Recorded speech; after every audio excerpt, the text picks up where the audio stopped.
Was Light Yagami a hero और villain.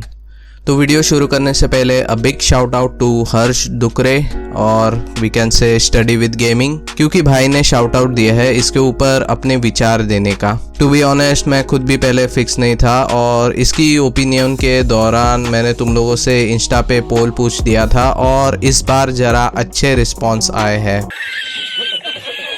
कुछ ज़्यादा ही जल्दी बोल दिया, बट कहने का मतलब ये है कि मैं इस फील्ड में नया हूँ और मैंने देखी ज़रूर है डेथ नोट, पर इस चीज़ के ऊपर एक अलग से पर्सपेक्टिव देखना ज़रूरी रहता है। स्टार्टिंग में जब लाइट यागामी को दिखाया जाता है तो वो एकदम सीधा और होशियार बालक रहता है जो हर टेस्ट में फर्स्ट आता है, पर आगे जाके पता लगता है कि वो अपनी लाइफ से बोर हो चुका रहता है, उसके लाइफ में कुछ खासा चल नहीं रहा होता है। और एक बात मेरे को डेथ नोट की काफ़ी इंटरेस्टिंग लगी कि उसकी म्यूज़िक हर मोमेंट पे एक सडन क्यूरियोसिटी लाती है उस इवेंट के रिगार्डिंग, और म्यूज़िक ब्रेन के इमोशनल एक्टिविटीज़ को ट्रिगर करता है, मतलब काफ़ी हद तक ट्रिगर करता है। और ये सारी चीज़ें कंपनीज और बाकी जो मार्केटिंग डिविजन्स रहता है उनको पता रहती है। तुम अगर किसी हॉरर एनिमे के डायरेक्टर से भी पूछ लोगे तो तुम्हें ये सारी बातें बता देगा। फॉर एग्जाम्पल डोर का हिलना वो की करके होता है, बच्चे का रोना, एकदम से स्क्विशी साउंड लगना, ये सब अपने ब्रेन के एक्टिविटीज़ को, और ये जो साउंड रहता है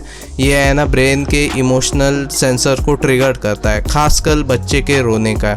लाइट के मामले में उसके कैरेक्टर इंट्रोडक्शन मेन हुक रहता है एनिमे का, उसे सब ऑर्गेनाइज चाहिए रहता है और यही कंसेप्ट वो अपनी डेथ नोट को इस्तेमाल करने में लग जाता है।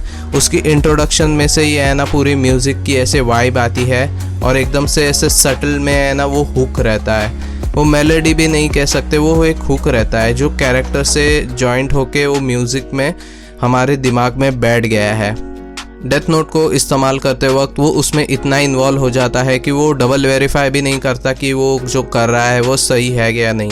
उसे लगता है कि वो जो कर रहा है वो अपना उसका जस्टिस रहता है। However from the outside perspective L notice कर लेता है और यही चीज़ लाइट को ट्रिगर करती है to bring justice according to his term. उसे लगता है कि भाई जस्टिस वो जो कर रहा है वो है ना उसके अकॉर्डिंग बेस्ट है रेदर देन किसी आउटसाइड के ओपिनियन के ऊपर। पर स्नूजी ये तो इंट्रो और कैरेक्टर के बारे में हो गया, क्या लाइट एक हीरो है या विलन है? To give you a short answer तो no, definitely not. Light Yagami एक हीरो नहीं है। मैं एक्सप्लेन करता हूँ। एक हीरो की रिस्पॉन्सिबिलिटी ही रहती है इंस्पायर करना और एक विलन का काम रहता है मैनिपुलेट करना।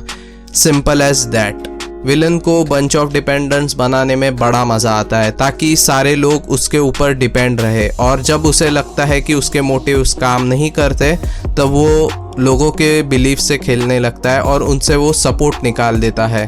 विलन लोगों को बिहेवियर्स और इमोशंस में खेलने में भी मज़ा आता है। ग्रीडी पीपल को लालच देना, एक दूसरे को टॉन मारना या फिर एक दूसरे की खिंचाई करना या फिर किसी के इमोशंस का फ़ायदा उठाना। और अगर तुम इस सीरीज़ को ध्यान से अगर देख रहे होगे तो लाइट ने ये सारी चीज़ की है। वो कीड़ा बन के लोग उसके ऊपर बिलीव करने लगते हैं, विच मीन्स उसने डिपेंडेंट बना लिया है। मीसा के साथ लव करने का नाटक करके वो अपना काम करता है, इमोशनल मैनिपुलेशन। अपने बिलीफ को सस्टेन करने के लिए दूसरे की पूरी हत्या करना, फॉर एग्जाम्पल वो FBI की एजेंट रहती है। Whereas hero full on अलग रहता है, वो अपने ऑड्स को इवन बनाने में लगा रहता है, वो अपनी कमज़ोरियों को अपनी ताकत बनाने में रखता है और मेनली इम्पॉर्टेंट वो दूसरों को या फिर जो पीपल्स रहते हैं उनको इंस्पायर करता है। इंस्पिरेशन काफ़ी एक एसेंशियल एस्पेक्ट रहता है पूरी सोसाइटी में, क्योंकि जो बंदा इंस्पायर होता है वो पूरी सोसाइटी के लिए करता है और लोग एक बार इंस्पायर हो गए तो वो एकजुट हो जाते हैं, जो कि विलन के लिए बेनिफिशियल नहीं रहता।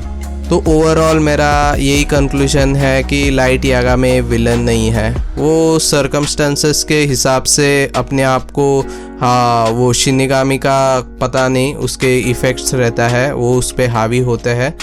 ओवरऑल उस सीरीज़ में दिखाया जाता है कि जब से वो डेथ नोट उसके हाथ में आती है तब से उसके बिहेवियर्स में चेंजेस आने लगते हैं।